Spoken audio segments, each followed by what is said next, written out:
Welcome to Neighbor. I'm one of your co-hosts, Tony Maroulis, and this is my first time on the air, so get ready for a fun-filled, action-packed, somewhat messy and silly interview show.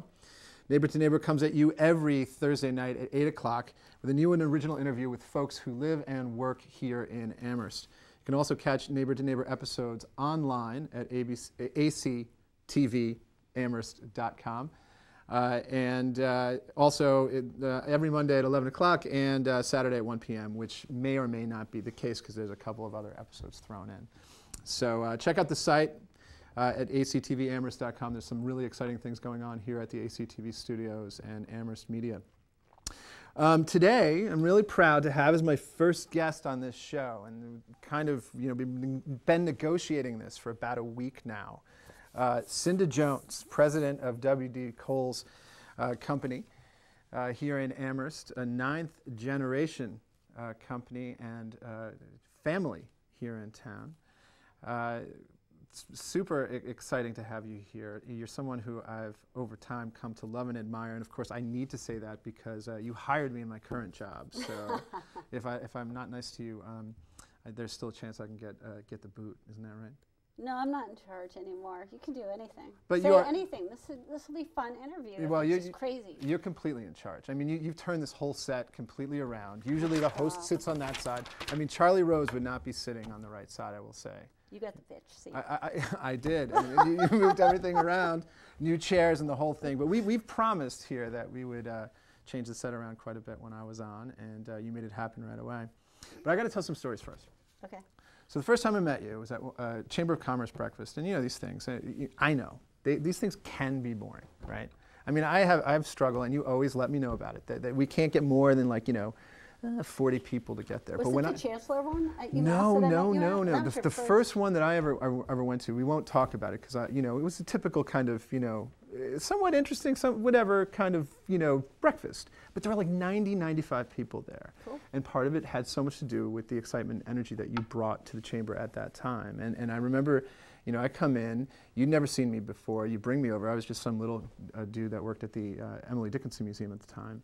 And you bring me over, and you're just like, with your energy, you swoop me up and you start talking to me about everything. It was a lot of fun. And I was like, okay, Cinda is a total firecracker. It's so great to have met her.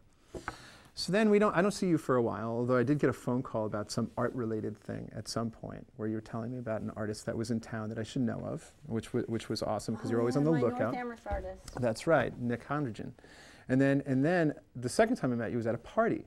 And so I reintroduced myself because you didn't recognize me. And I said, hi, I'm from Museums 10. Good to meet you. And you're like, why doesn't Museums 10 do something for North Amherst? And so and I was like, oh, wow, that's Cinda's firecracker. But this time it was, and it was like that passion and energy that you brought to just those two moments, I think is just so emblematic of who you are. And so really what drives that? What drives that for you? I mean, what is it that makes you, who you are? It's probably, I like ambition, and I don't sit still well. And I like progress, and I don't want to do anything if I'm not bringing it to a better level. Mm-hmm. So the Chamber of Commerce was so fun.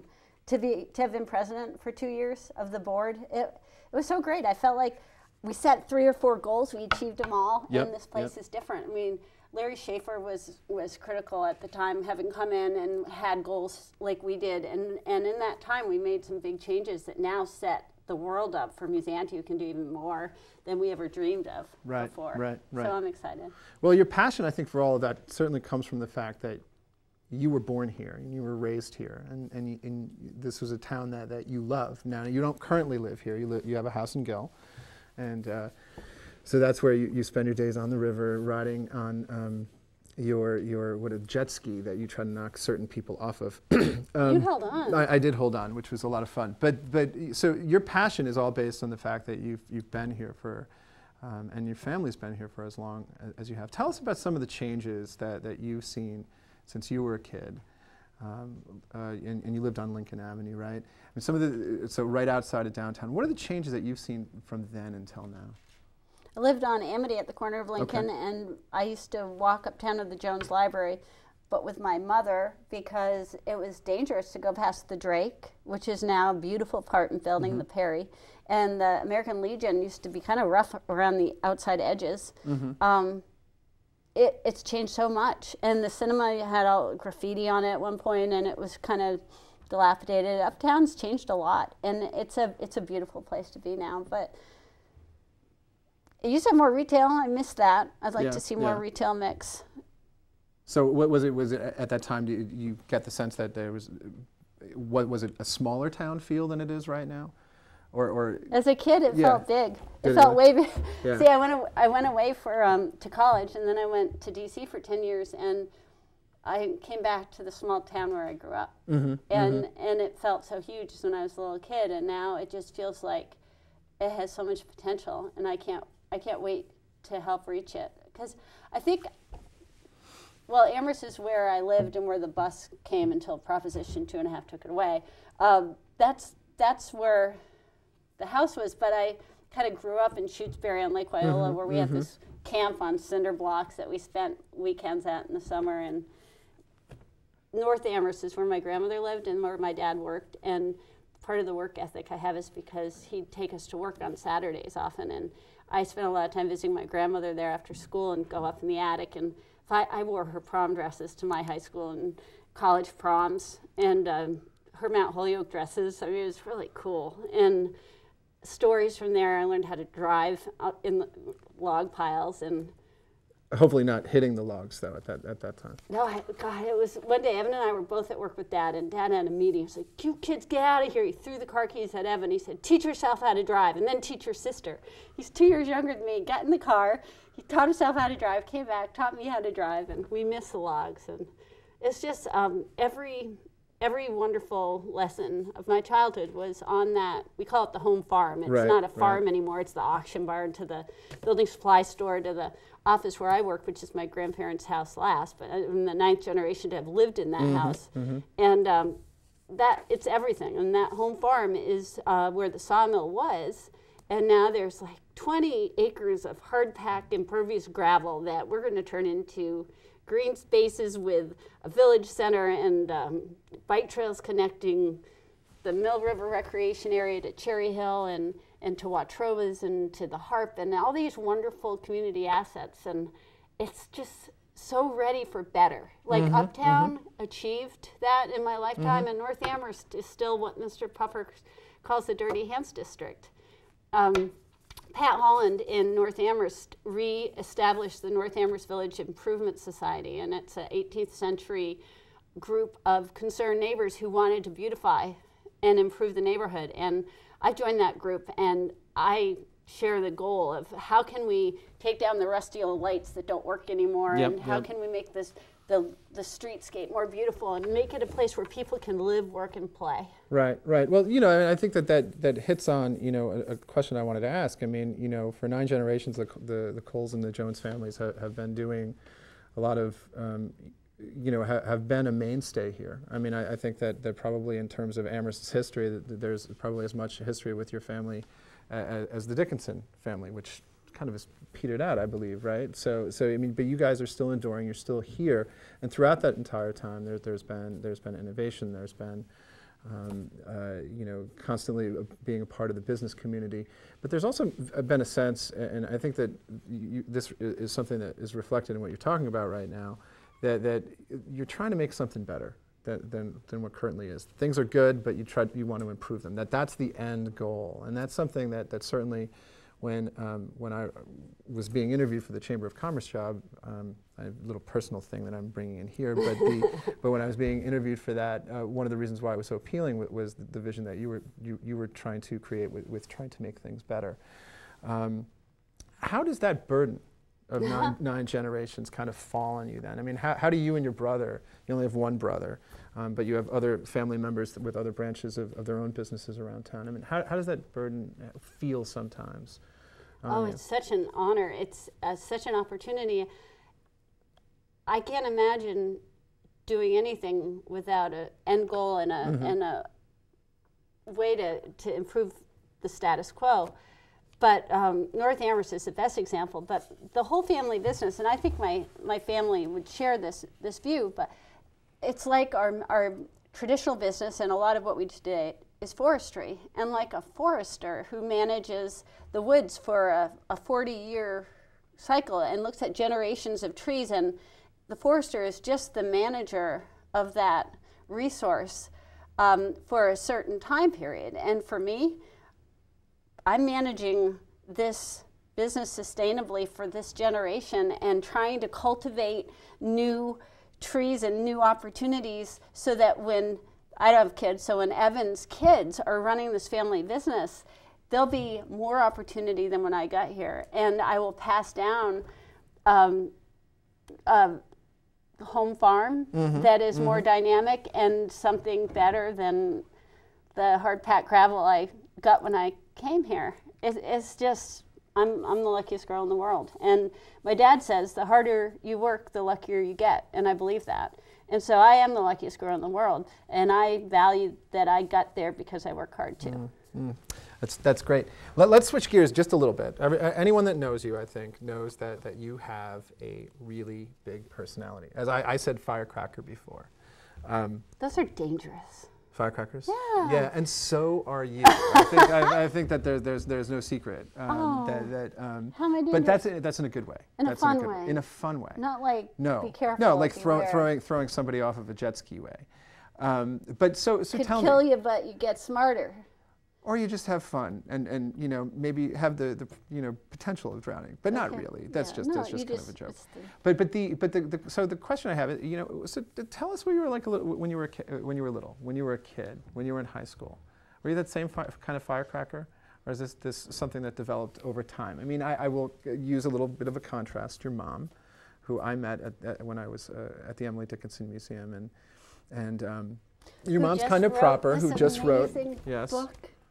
Harvesting History. I don't know which camera we're on, but well, one of those cameras will fabulous eventually catch book. it. And your mom is a Dickinson scholar and a historian, and just altogether really wonderful. But you know, so she's calmer, much calmer.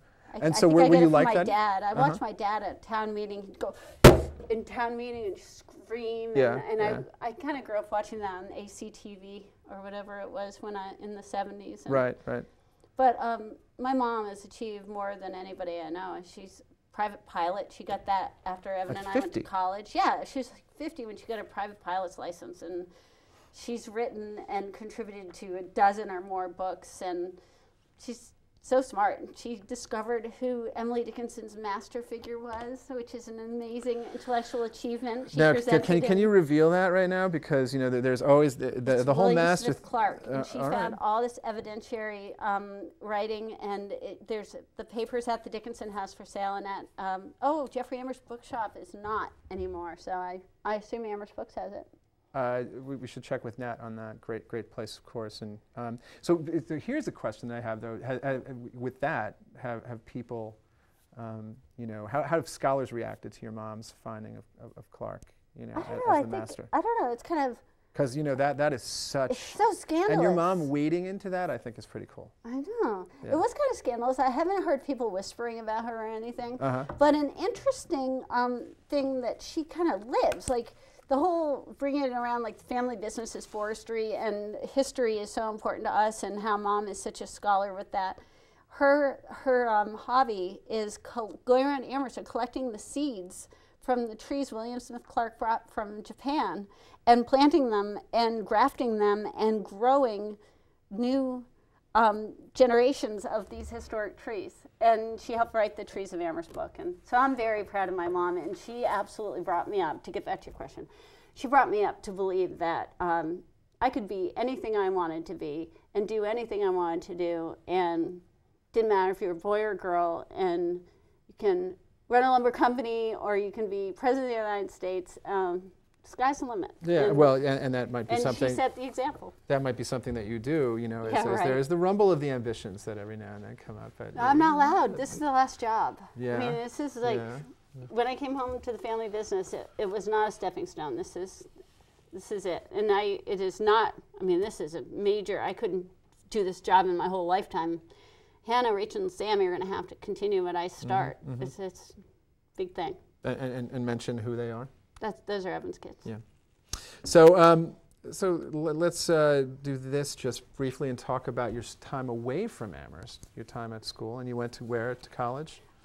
Went to the Sticks of Maine. I applied to 6 colleges, and I got into Colby in Maine, and that was probably the best one I got into, except Mount Holyoke I got into. But the day I interviewed, my grandmother's alma mater, the whole town burned down during my interview. I think that's why I got in. I was in the interview, and I was like, I smell smoke. And the woman's like, you're being distracting. She stopped that. And I said, it's like another minute's going by, and it's like wafts of black going by the windows of the interview. And like, can you just ask your secretary why it smells like? Where was this? I mean, Holyoke College but right South out. Hadley. But no, right. But where in the South Hadley? Odyssey bookshop was right next to the admission building, and there used to be a block of very Was this before the Village Common shops were built? And so that was built when the whole town was razed by this fire. And so finally, the secretary came running back. She said, the block's on fire. We have to get out of here. And I got the acceptance letter. And so that was probably a better school, but it was all women, and I thought boys were pretty cool. And there's no town left. This is a reasonable reason, to pick another school. I went to the Sticks of Maine. Yeah, and to Colby. Yeah. Which is kind of culturally vacant at the which time. must have been really tough for you, actually. I could imagine. I could imagine. I thought I was going to someplace bigger than where I came from, and it was smaller. Yeah. A much smaller community. Like an old mill town that had failed. It was like Orange or something when I was there. So you stayed there for 4 years. Yeah. And you majored in art there, right? English. They didn't let you major in something that was practical. It had to be something liberally arty. Well, I like the fact that you like that art is practical, No, but they wouldn't let me major in studio art. So where was studio art for you? Where was that was a minor. Okay, but then. Then I did business at Georgetown. Okay, because in DC. Yeah, that part I didn't know. So that's really interesting. So you went to G-Town, huh? Well, I did, but it's kind of like a fake master's degree. I knew I wanted to. Was this the University of Phoenix now? Or no, what kind of, but see, here's my true confession. Okay. I have on my resume. We are breaking stories here on Neighbor to Neighbor, true confession. But go ahead, Georgetown. So it said Georgetown University. So I went to their continuing education program, basically, and it was like all the masters of business professors teach in the continuing ed program, and they have a 2-year program for a master's in business, and I took the 1-year program, so it's kind of half a one. And I did it at night, and I did one class at a time. It took me like 6 years to get a 1-year program done because I took one class at a time. But it was important when in DC. It kind of matters what kind of piece of paper you have to get certain ways. And I had the fancy fountain pen and this little diploma from Georgetown, but it's kind of you're denigrating something that actually is probably pretty valuable, and it matters here in Amherst on my resume. too. So yeah, I'm sure. So what were you doing down there at the same time when you were taking these when you were getting your 1-year degree in 6? I had great jobs. I mean, I worked for the industry that my family's always been in, but I thought I wanted to make a difference in the world and change the way the world worked. And I was a marketing director for the American Forest and Paper Association, promoting wood over concrete and steel and building codes and things. And it was just an amazing job. I got to travel around the world and promote wood. And so that Got Wood bumper sticker probably had its origins way back there. And was the Fish and Wildlife Foundation's director of the Northeast. So all these, all New England, New York, and New Jersey, whenever they got a big grant, greenwashing grant from the Fish and Wildlife Foundation, like if Exxon polluted birds, they had to give money to the Wildlife Foundation, and they would give money to on-the-ground programs that were matched with other funds, and it was really cool. But I got to give out money in the Northeast, and it was so exciting. It made a big difference. And then the Forest Foundation. Basically, I was running nonprofit organization divisions, and Evan got married to this wonderful girl I went to high school with, and they decided to have kids, and I wanted to be an aunt these kids knew, and Dad kept saying I should come home, and one day he said, "You've been doing so well running nonprofits. You should come run the lumber company because it's nonprofit too." And so that was true. And after a couple of years and a fire and a rebuild and still nonprofit status, we shuttered that and are going on to new things. But that was a small part of the business anyway. And so when you came up here, you met your husband. I did after years, though. I mean, I was here for a couple of years, and it took me 37 years to find my soulmate, but I did. We'll talk about Chuck. He is the smartest guy I ever met. I think I always compared the men I dated to my father, and nobody ever measured up. My dad's such a great woodworker and engineer, and he was just my hero probably as guys go, and nobody measured up. And Chuck is just what I was waiting my whole life for. And I think he's like a MacGyver without the duct tape. He can build anything, fix anything, do anything, and he thinks like I do, which is unusual. I mean, he's a libertarian philosophically and believes in self, he's self-made man, and he's successful and so cool. But it was kind of destiny.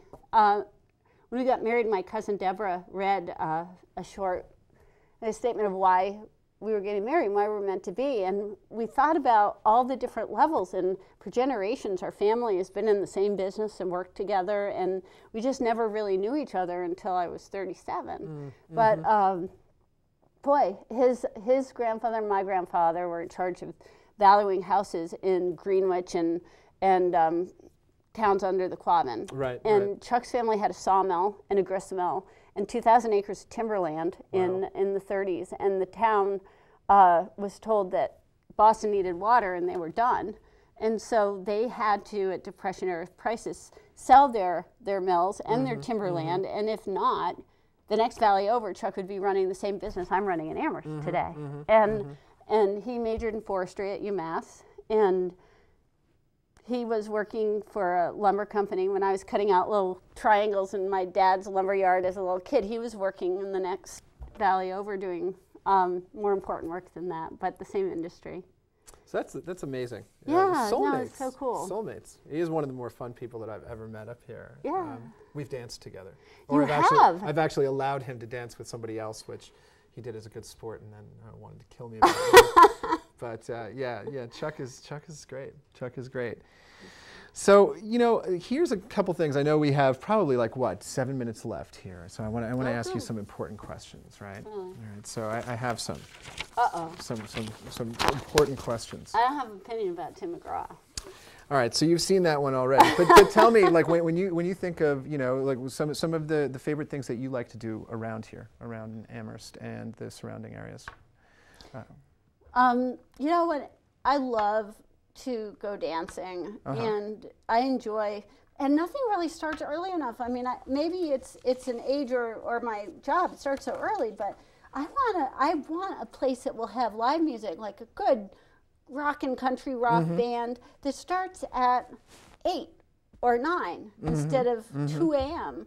It's just such a college environment.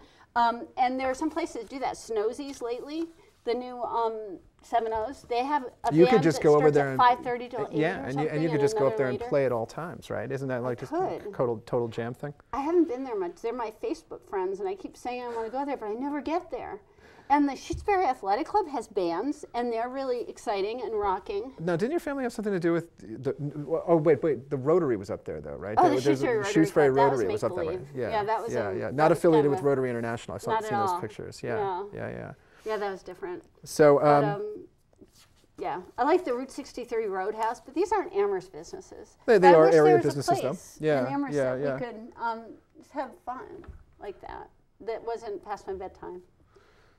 Yeah, you do go to sleep early, but you were also up early. I mean, I remember getting the emails and texts at about 3 o'clock in the morning, 3:30 in the morning. 4:30. Well, it was sometimes earlier. Really? Or so it seemed. I was attached to my BlackBerry for a really long time. I'm trying not to be. I have to ask you. Yes. Okay, this is something that Adrian asked me, and I think this was a great question when I was on the show as a guest. Your vision for Amherst. I mean, what do you think? I mean, you've talked a little bit about North Amherst. We have a couple minutes left. And what's your overall vision? What would you like to see? Well, I grew up in a time when the malls took over the town. In the town, since I've come back, it's kind of taken it back. Malls aren't so popular anymore, and people realize the value of shopping local and the negative aspect of driving to a sea of parking and parking there and that whole thing. So I would love to see a more live, work, play mentality, and had some great conversations with the planning department about it, and I know that's the master plan kind of goal too. So in my lifetime, I would like to help achieve that. And there ought to be, in North Amherst Village Center, a first floor where you could have your potter studio or your architecture firm or your lawyer's office or your 5 and 10, and then a loft where you live upstairs, and then maybe a good restaurant and brew pub right down the street where you don't have to get in your car and drive to the mall. You could live without a car. And another aspect of that whole kind of livable community is in North Amherst, we are blessed with Eastman Brook and the Mill River. And you can't build within 100 feet of those, but you could have garden plots. And so I'm excited about every unit of housing, every condo for that UMass alumni I would love to see come back to Amherst could come with a garden plot. And so it would be a green, agrarian kind of thing. You know what I have to say, and I have to say thank you because to this. One of the things that I think is so exciting, so much of what you're saying has been said now for about 10 years, ever since the real new urbanism movement had been going on. And we know that on campuses here locally, we have people like Max Page who talk about things like this, and there are other planners that are around, people like Nils LaCour that will talk passionately about this. But I think what's exciting is that no one had the voice that was amplified in the way that you did over the last few years to talk about some of these very important issues. And certainly from our perspective, as we're looking at, not to try to bring myself into this, but the Chamber's perspective as we try to look at these things, much of the vision that you're laying out, sitting in the master plan, it getting publicity and the like is due to you and the voice that you brought. So it's something that I think that so many of us appreciate. And I just want to wish you luck from here and thank you for this half hour. Well, thank you for having me. This was fun. This was fun. And so that'll do it for today, I think. I think I got all my cues right. I'm Tony Maroulis. I'm one of your co-hosts along with Adrian Teresi and Cynthia Brubaker. Again, Neighbor to Neighbor, you can see us every Thursday at 8 p.m. and also on ACTV Amherst. Just want to say thanks to Kayla, our producer, Jim Lesko, Wendy Blumenthal, and the rest of the ACTV staff, and hope to see you again pretty soon. Thanks.